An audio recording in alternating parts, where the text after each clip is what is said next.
And you're watching Youth Capital Commentary.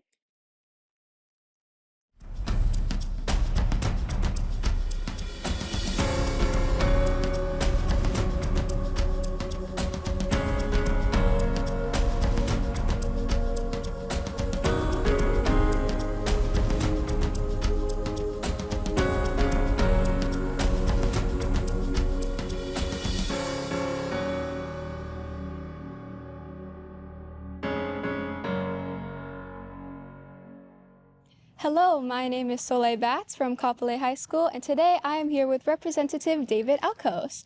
So, your family's been in Eva Beach for about 6 generations. How would you say that's shaped your commitment for public service? Thank you. Good question. My family, my grandfather came out from the Philippines, and my dad worked the sugar canes, and his brothers was all working in the sugar cane. And Eva Beach wasn't developed as much as it is now. And my kids and my grandkids' life is totally different on the way how we used to live life. I wish that all you guys got to experience the way we lived our life back in the days. My grandfather had a piggery. We lived off the land. There was so many fish. Family is so strong and important to us. And you guys' days doesn't have as much fish that we have. Doesn't get to see the cane field, and we playing in the fields a lot. And now with technology and how kids are more on their phone instead of more talking to each other and being out in the fields, it's shaped tremendously different, But I can see there's a lot of positive as well, and a lot of learning that goes along with it. So with my grandkids now, getting involved, it's changing the life with AI technology, electric bikes instead of riding your own bikes, YouTube instead of just turning the channel. A lot of things changes. All right. I also understand that safety and education is important to you. Could you share any policies or initiatives that you support for better opportunities for students at Eva Beach? Sure. Let's first talk about safety. Well, let's talk about policies. Not sure which one to go for. Let's go policies. In Eva Beach, right down the road where we are in Kailailoa, the Navy was working on just gave the city 400 acres of developing for parks and recs. And we were looking at racetracks, swimming pools, football field, baseball field, and trying to develop more parks in our community. And it's only for developed parks and recs. We also worked on getting finance for Campbell High School, redoing the sports complex. In Kailailoa, we're working on the boat harbors, the second place for flyer planes and land in case that kind of thing. The airport not working well. At least we have someplace else to ship some things. But policies that we're working on safety with the e-bikes. E-bikes was one of the biggest ones that's going around where a lot of kids is getting hurt. Some people even dying. There was one girl died in my community just a few days ago. We're working on more stronger safeties for e-bikes, bicycles, skateboards, even one on skateboards. Bill went past where it's a law now to use helmet riding a skateboard. Back in my days, it's totally different. You don't have helmets, riding skateboards. So saving lives, helping our families out here, it's more laws and stricter laws to protect our families. Hope I answered some of the questions. All right. Well, thank you so much for your time, Representative. My name is Soleil Batts from Kapolei High School with Youth Capital Commentary.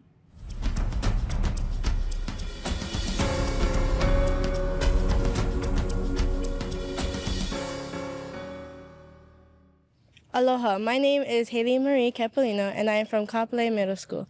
I am here with Chris Marioka.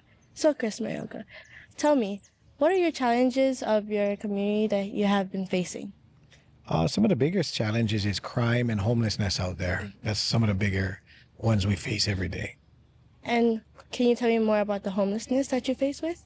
Well, the homelessness, there's several categories of homelessness, I believe. Some of them, they suffer substance abuse and or they're fighting mental illnesses, and others are just forced to be homeless because of the cost of living in Hawaii. So, And tell me what ideas that you have to make the community a better place. well, first we have to make sure our community cares about each other again. They have to start caring, and the way they care is by coming out and mingling. Getting along with one another, saying hi, smiling, waving. That's where it all starts. You got to be happy with yourself before you can be happy with your neighbor. And living in Hawaii being so expensive, a lot of people aren't happy. So that's what we have to do first. We have to figure out how we can make Hawaii livable and affordable again. That is the first and probably the biggest challenge we have as legislators, complete not only my community but all of Hawaii. Because once we can make it affordable, then parents can spend time with their children again, and then we can focus on it. Homelessness is a disease, and it's usually the end product of a lot of other things.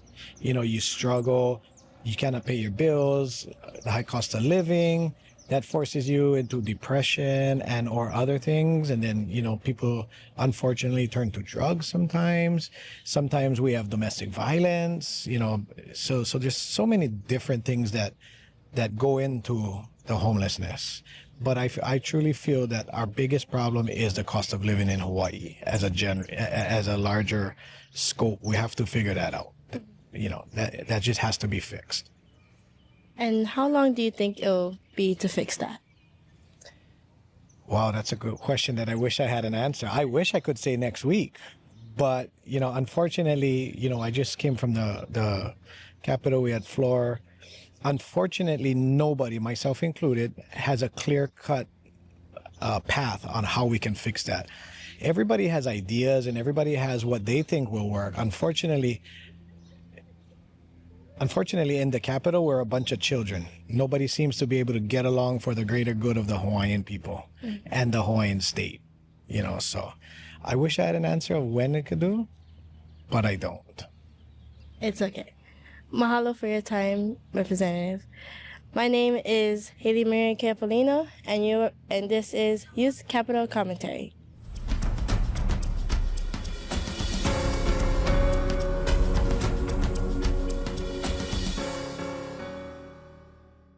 Aloha, my name is Caleb Dela Cueva from Kapolei High School, and this is Representative Diamond Garcia.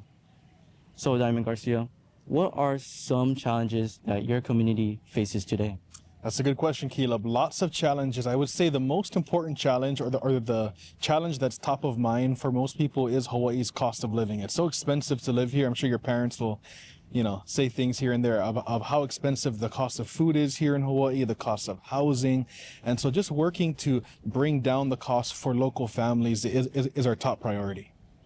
And then, interesting, can I ask, why is the cost of living such a big problem here in Hawaii? That's a great question. Hawaii has the second highest tax burden in the entire country.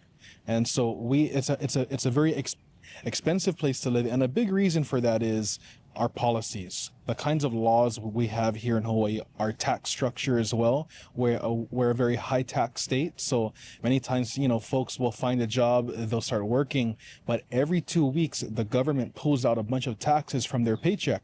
And that's one of the reasons why it's very expensive here in Hawaii, because lots of taxes are taken out and we're left with not that much. Interesting.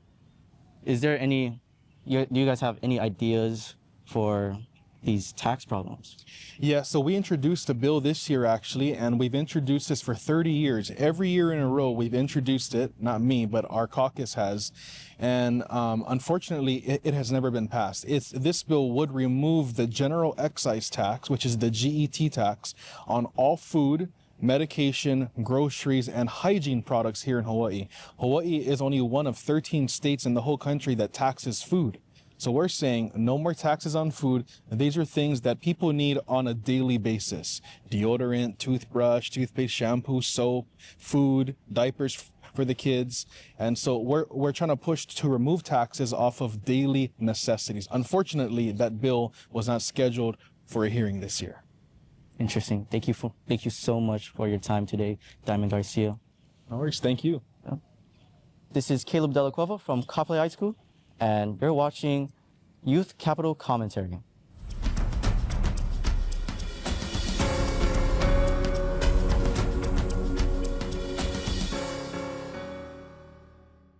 Hello, I'm Soleil Batts from Kapolei High School, and today I am here with Kara England.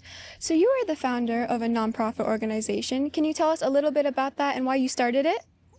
My name is Kara England, and I started the Radical Holiday, and we do outreach with Aloha. That's our tagline. And basically what we do is we offer food. In the beginning, we offer food, clothing, shower kits to individuals who are living on the streets. And then eventually, as we build a relationship, we will help them with their medical navigation as well as their housing navigation. Very cool. Can you tell us any future goals that you have for your organization? Yes, so imagine Hawaii with no homelessness on the street, okay? So this is my dream. So we have a transitional emergency shelter. We put individuals there to get them their medical needs, their housing needs temporarily, and then any services like food, clothing, things like that.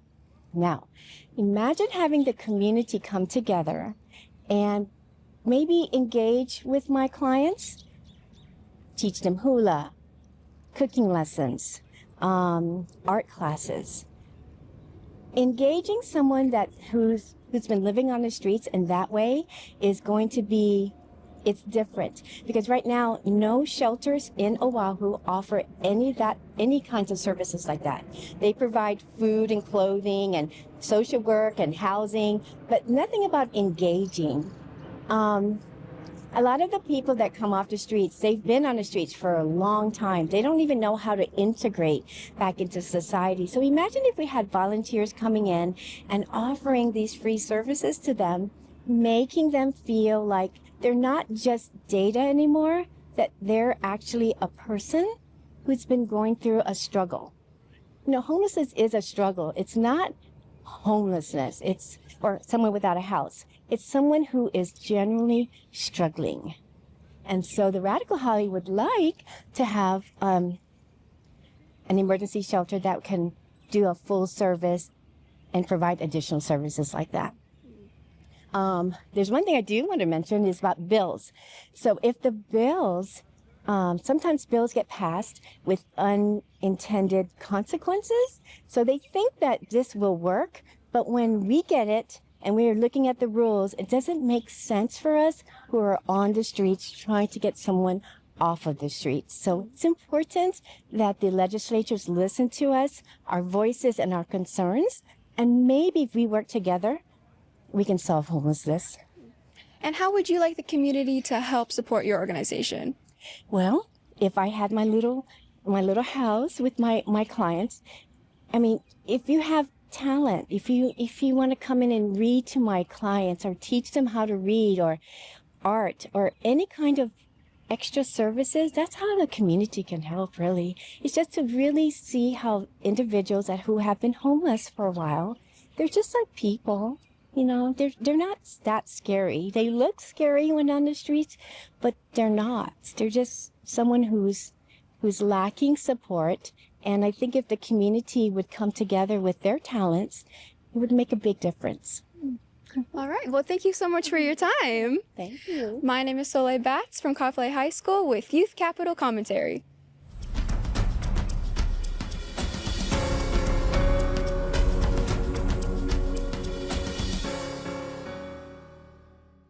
Aloha, my name is Caleb Della Cueva from Kapolei High School, and this is Sheila Medeiros. So Sheila Medeiros, can you please explain how will you implement what you learned in the Army into your community?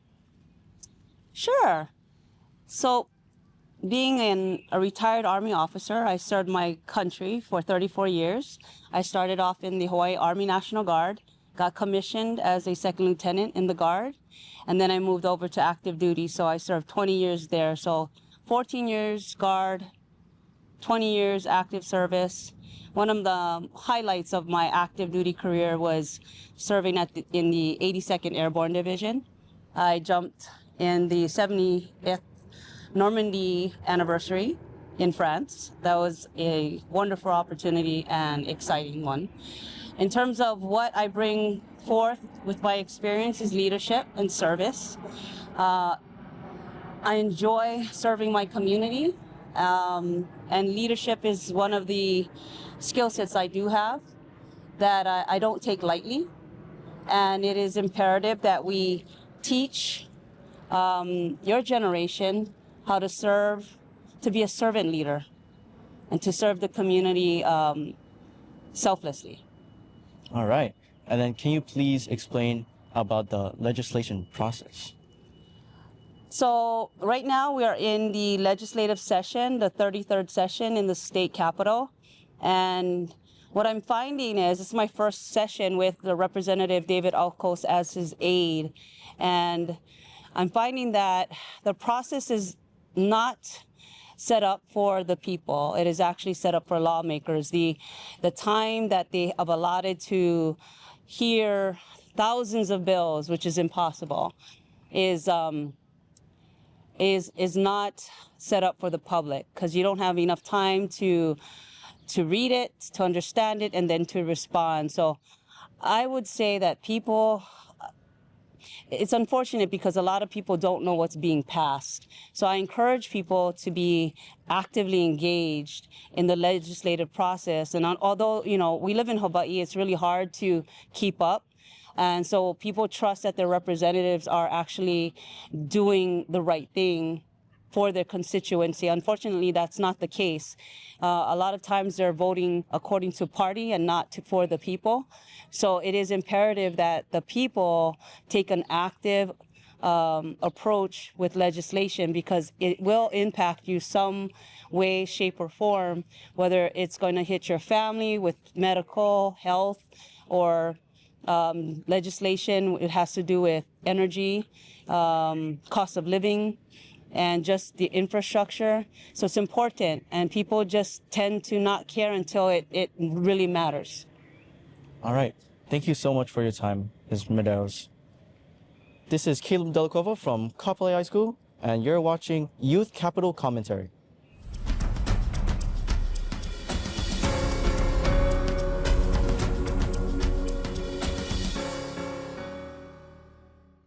Aloha, my name is Haley Marie Capolino, and I am from Kapolei Middle School. I am here with Dr. Dudley. So, Dr. Dudley, tell me, how long have you been in PhD for? I got my PhD in 1986. So, golly, how many years is that? 40. Yeah. And was there any challenges that you have been facing in PhD years?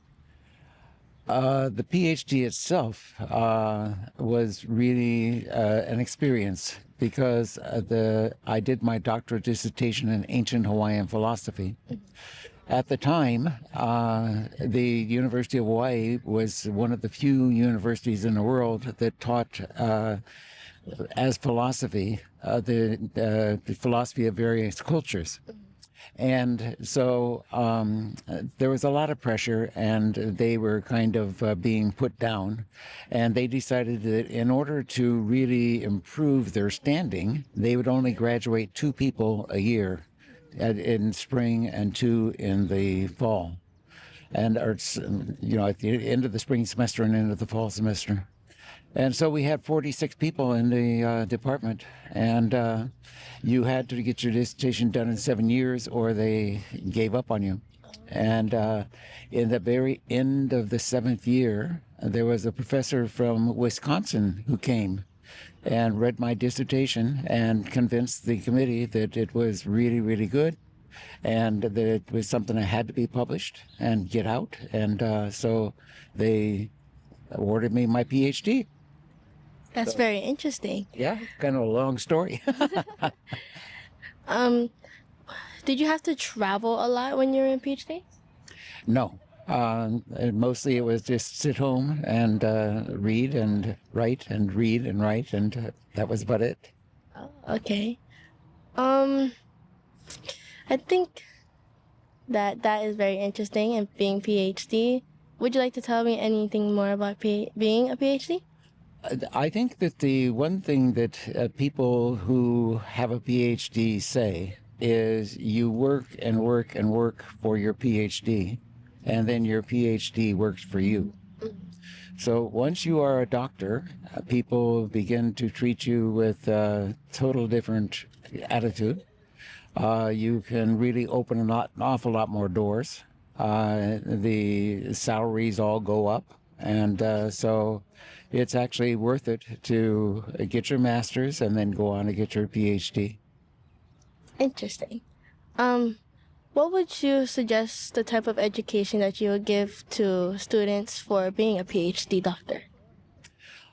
Well, my field is ancient Hawaiian philosophy, and so I've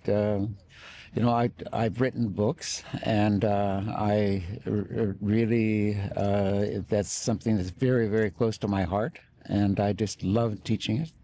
And there are classes at various universities now. I've been retired for 20 years, so I'm not really doing any teaching anymore. Very interesting. That it sounded like you had a very interesting time as a doctor. Thank you. Thank you for your time, Dr. Dudley. Thank you. My name is Haley Marie Kapolei, and this is Youth Capital Commentary.